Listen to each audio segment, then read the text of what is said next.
Masarap na talagang mag-ulam ng may sabaw ngayon kasi nga madalas nang nag-uulan. Yung tipong hindi ka na nga magrereklamo pag narinig mong may sabaw na naman ng ulam.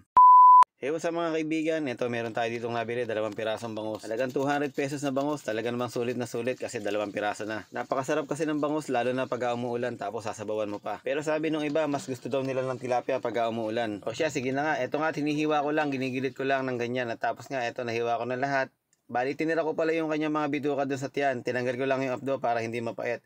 Yan yung favorite ko pag nagluluto ako ng bangus, yung bituka niya. Tiyempon-tiyempo naman, mataba yung nabili natin bangus. Ayan o, kitang-kita nyo naman, makapal yung kanyang mga tiyan. Tapos ko nga doon sa bangus, hinimay ko naman itong mga ilang pirasong kangkong. Bali, yung kangkong na yan, nakukuha lang dito sa aming fish pan. Tapos ito namang sitaw, nabili ko isang tali. 19 pieces yung isang tali niyan. Kulay green yung pinili ko kasi para sa akin, mas masarap yung green. Parang medyo mas nabibilisan akong lumambot pagka yung green ang binibili ko. At ito namang nakikita ninyo ay santol. Ito yung gagamitin natin pampaasim dito sa ating bangus. Nagsasawa na rin kasi ako sa puro sampalok lang o puro bayabas. Kung sakto naman at meron niyang mga bunga yung santol ni ama, kaya nga ito at binigyan ako. Tapos nga ay sabi niya, masarap yan ipanuka at gamitin ko nga daw. Kaya nga hindi na ako nagdalawang isip at talagang yun na nga ang sinunod ko. Bumili din ako ng 1 pirasong labanos. Ito nga at ginayat ko lang naman ninipis para madaling lumambot. Tapos ang okra ngayon ay napakamahal. Ilang piraso lang, 15 pesos na. Hindi nga mawawala yung okra pag nagsisigang ako. Napakasarap kasi. Sibuyas, kamatis at luya ang aking ginayak. Dito nga sa isang kaserola nilagyan ko ng tubig. Hindi ko pinunuyan, mga kalahati lang. At dito nga nilagay ko na nga yung ating santol at nilagyan ko ng asin. Papakuluin muna natin itong ating santol para nga talagang lumambot at tumalab yung kanyang asin. Inuna ko talaga yung santol para umasin na agad. At dito nga inilalagay ko na nga itong ating mga ginayat na sibuyas, kamatis at kapirasong luya. At habang pinapakulo ko naman itong ating mga sangkap, gusto ko lang palang i-shoutout si Sonia Lauro,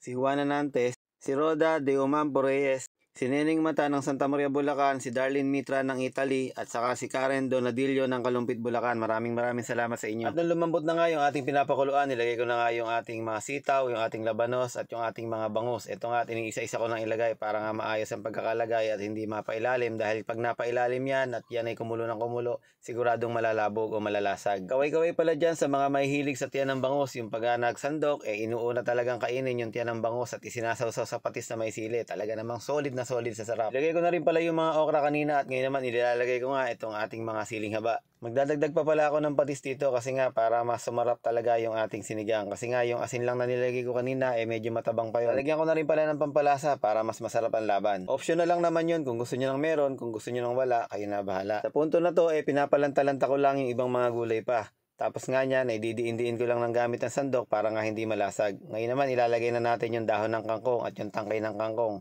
Napakabilis lang naman itong maluto. Nagulat nga ako at talagang punong-puno pala dito sa ating kasirola yung aking niluto.